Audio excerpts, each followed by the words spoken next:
Ladies and gentlemen, we do thank you very much for your attention, and now we invite you to sit back, relax, and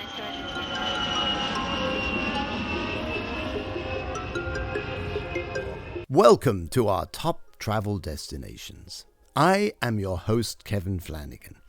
I have been editor of the weekly travel news column in the Sunday Independent and the Fine Wine and Food Guide, and I am here to use my decades of experience to help you know exactly where to stay, eat, drink, shop and explore when visiting the world's top travel destinations.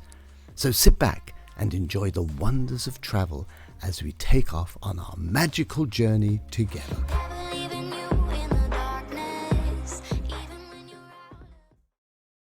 Welcome to this episode of Kevin's Top Travels Destinations. This week is somewhere very dear to my heart. It's Laos, a place I almost never visited, and I have to again thank my friend Diamond. The concierge has always held my hand and shown me around some of the great places in Asia, including Cambodia and, of course, Saigon, and the absolutely extraordinary Angkor Wat in the Cambodian northern jungle. And Diamond had organised this extraordinary trip where he'd said beforehand that I was going to have my eyes opened and my heart warmed. Sadly, the only thing that got warmed was a fever that laid me flat on my back for 3 days. Diamond went off, came back, and he rather annoyed me by saying, "You missed the best trip ever."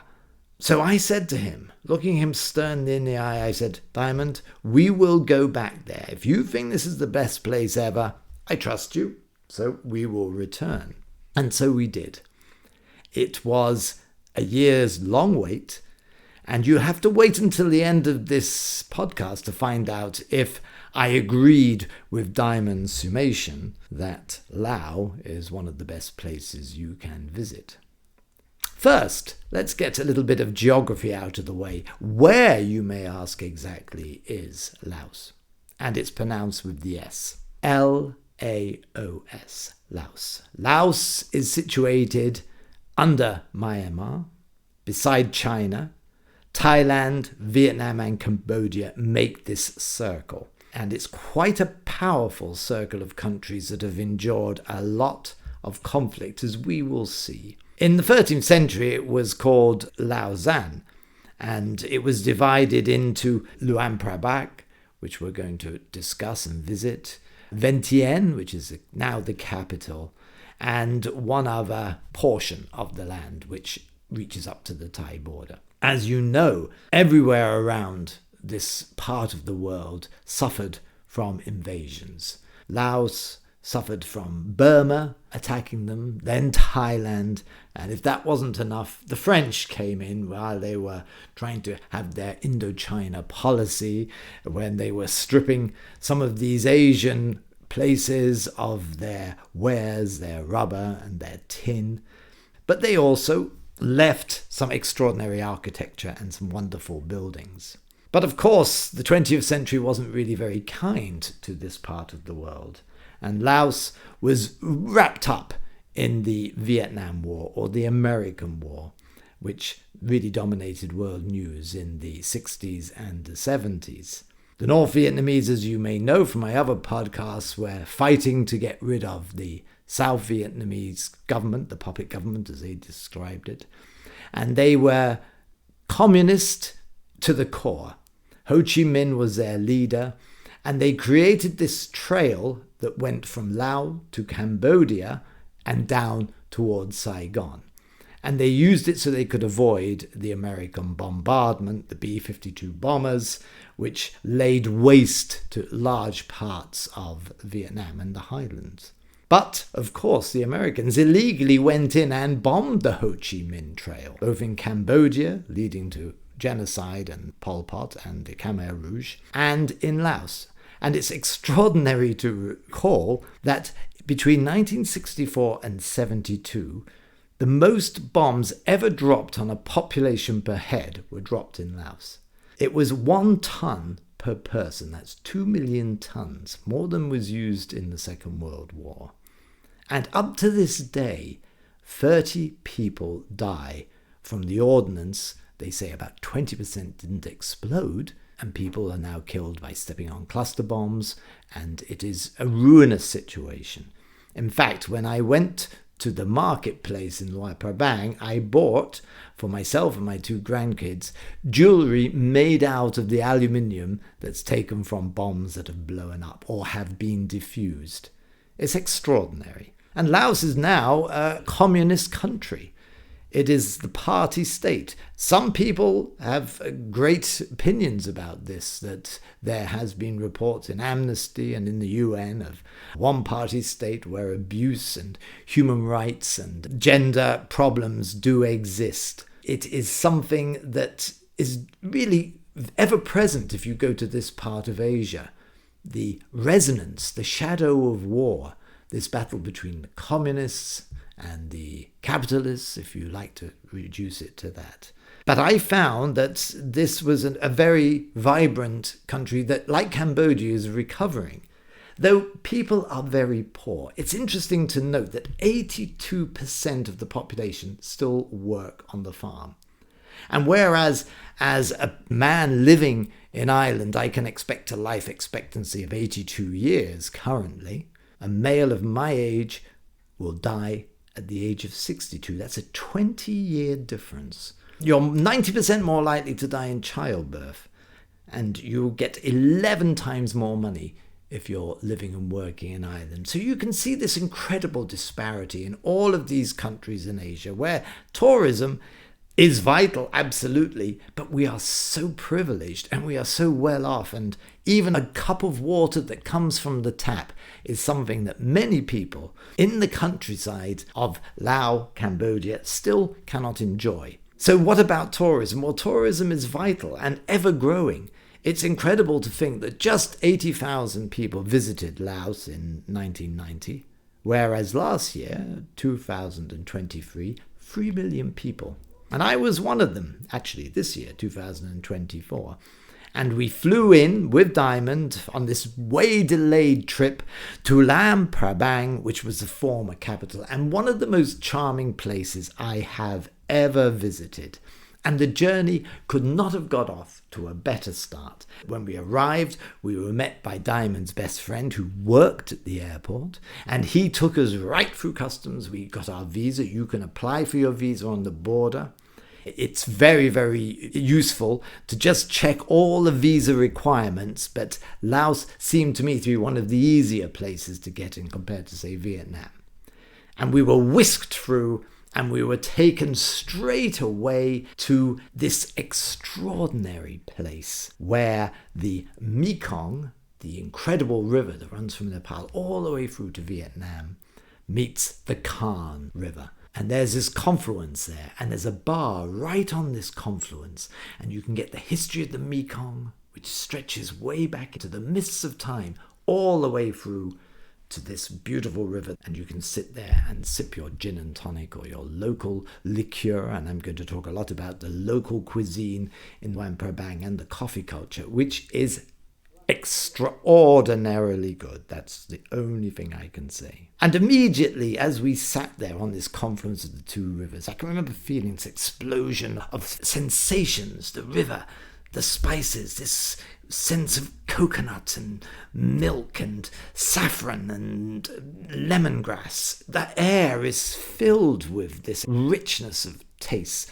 And this became most pronounced that evening when we went to the night market. And I would now officially declare the night market of Luanprabang as the best night market I have ever visited.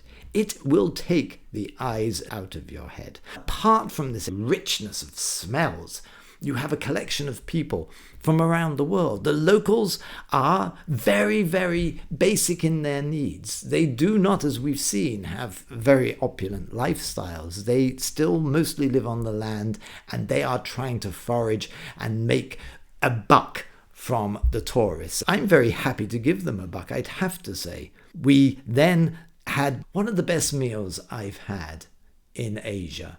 And I've been to some of the great centres, I'm lucky to say, such as the Georgetown in Malaysia, where the street food is internationally renowned. I would put the street food of Luanprabang in the same category.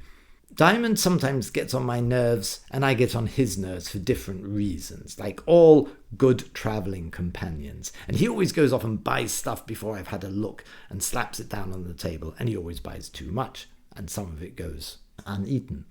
But this time I stayed with his friend and he showed me, having come from Luanprabang, he showed me exactly what we should be trying. So we went right down to the end of the night market, and there the locals were, and there was a different feel to the place. And we tried mokapao, which is this extraordinarily good steamed fish which is wrapped in bamboo leaves. We had a little bit of kapin, which is fried mink on sea moss, and then the best thing of the night, and the best taste I've had so far this year, bamboo soup, which I don't know quite why it has caught my imagination so much, but I have never tasted anything so succulent and so rich and so nourishing in all my life. It's made out of the giant bamboo. Giant bamboo is sweeter than the smaller versions, and they add ratin buds and long pepper, ratkins, and jackfruit to it. The jackfruit has to be unripe, by the way. And this combination is absolutely incredible. The next day, we did see a different side to the market in Luanprabang, where I came across rats and turtles and bats and toads, all alive. Some of them, the rats were skewered and dead, the rest were alive. And I've done a separate podcast that is entitled Would You Eat Cooked Rat? And you can listen to that to find out if I did. There's a question. So the night market is really one of the best experiences. After we ate, we looked around, and you can get this extraordinary range of locally made produce. The scarves I bought, the leather goods, the ceramics, the soaps, the jewelry, including jewelry that's been retooled out of these unexploded American ordnance. And we retired that night incredibly satisfied after a lovely local beer. We were staying in a little B&B right down by the Kong River. It had a colonial French wooden style, and it was delightful to stay in. But we didn't get very much sleep, because the reason we had come to Luanprabang was that Diamond had told me we would be up early at the crack of dawn for Buddha Day. Now, this is a ceremony which I would strongly recommend you take up if you go to Asia, and to Luanprabang in particular. Buddha Day starts off in the cold dawn. We got up, we walked, and it was as cold as a crisp Dublin morning. I had wrapped up, I'm glad to say, and we gathered, these ghosts in the night, on the main thoroughfares. There's 4 main streets in Luanprabang on this French style, this axis. And there was this energy in the air, everybody waiting for the monks to emerge. And you take a seat and you buy your alms. Now, alms can be fruit, they can be sweets, or what the monks most like, actually, is money in the local currency. So I went to the hole in the wall, got out some local currency, and I had my notes all ready and waiting. And then we sat, and dawn came and the sun rose, and out in the distance you could see them, the red and orange-robed monks walking in line. And it was an extraordinary mixture of the young and the old, some as young as 8 or 9. And it was then that Diamond told me he too had been a monk student. And the reason for that is that in the poor villages, the way to get your child up the ladder is to put him in the monk school, where they will be taught, fed, well-minded as regards their medical costs, and they will become educated. They don't have to necessarily go on and be monks, and Diamond certainly hasn't, and having hung out with Diamond, I can see that he lives a very good life. But he does have that discipline. And so we sat there and we watched these young men, as 7 or 8 years old, and 70 or 80-year-old monks in between, and they all walked along, and they had their satchel over their shoulder, and they put out their alms box, some of them very beautifully decorated, and you put in your goods. And this went on for maybe 40 minutes, a strange, powerful moment when the religious man came in touch with the capitalist man.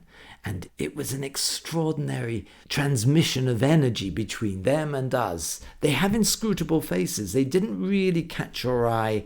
I suppose this was just another day of work for them, because this is how they live. But I did find that a very touching experience, I'd have to say. After that, we went and visited some of the old and very powerful places, the Buddhist places in Luanprabang, which is a Buddhist center and, of course, a World Heritage Site, because it's completely preserved. You're going back to villages and stupas and temples that have not changed in centuries. One place to visit is Mount Fonsai. It's up at the top. You have to clamber. I think it's 323 steps. It's steep, and you want to have a good pair of shoes. There is the Royal Palace. And in the afternoon, there is somewhere you really should put on your list. And we went in a little hired car. Quang Sea Waterfall. It's supposed to be the most beautiful in the world. On my podcast about Siena, there is another waterfall just outside San Miniato Monte, which has equal wonder. And I put the two together. I just shade the Sienese waterfall because there's no tourists there. Here there are many tourists, and why not? Because the waterfall is on 3 levels. It's turquoise because of the limestone in it makes it so rich, and it sparkles in this turquoise blue. I've never seen anything quite like it apart from the Siena waterfall. So after that, what did we do? Well, coffee culture is huge in Luanprabang and in Laos. And Diamond introduced me to his friend Lay of Sinuk Coffee. If you go there to Luanprabang, make sure you visit Lay. Tell her that you heard about this on this podcast. She's on the main street in Sisalogang, and I will put her contact details in the description, which accompanies this podcast, and you'll see it in the description below the podcast. And all the other information will be there as well. Lay took us to some of the wonderful places. You have an incredible coffee culture. Down by the Mekong, there is some extraordinary places where you can sit. There were a lot of Westerners, there were a lot of digital nomads doing their work. It was very, very interesting seeing this collection, this power. And the coffee was superb. I talked to an old Lao resident who had a fantastic coffee shop, who builds places where he can grow his own coffee, cultivates the coffee, and then actually makes his own coffee. Wonderful and deep cultural connection with coffee, and incredible taste bud challenges that I think you'd enjoy if coffee is your thing. So that night, before we left, we went up to have cocktails. We walked around town. It's so beautiful. I had a really beautiful night with Diamond. Just the two of us. We were in good form. We bought some scarves. I bought a scarf for him to take home. He bought me a scarf. And it was rather a touching moment when the friendship that can sometimes, as you know, when you travel, you can get a bit frazzled with your traveling companion because of that proximity, that pressure cooker. But I'd have to say that was one of my best memories. And I can remember we had some shots at the end. They were selling a local produce, locally made alcohol, and we took a couple of shots. I felt my windpipe burning as it went down, and then this explosion of joy. And then we met Lay at her coffee place and ate and talked well into the night. So, in conclusion, would I agree with Diamond that Laos is one of the great places to visit? So do go and visit Laos. You will not be disappointed, I promise you. If you have enjoyed this podcast, please just share it with one person and give us a review on Spotify or Apple, because we would like to share as much as we can the joys of travel and my love of travel and how it can help redefine your life, your meaning, your place in the world, and how lucky we all are as Westerners.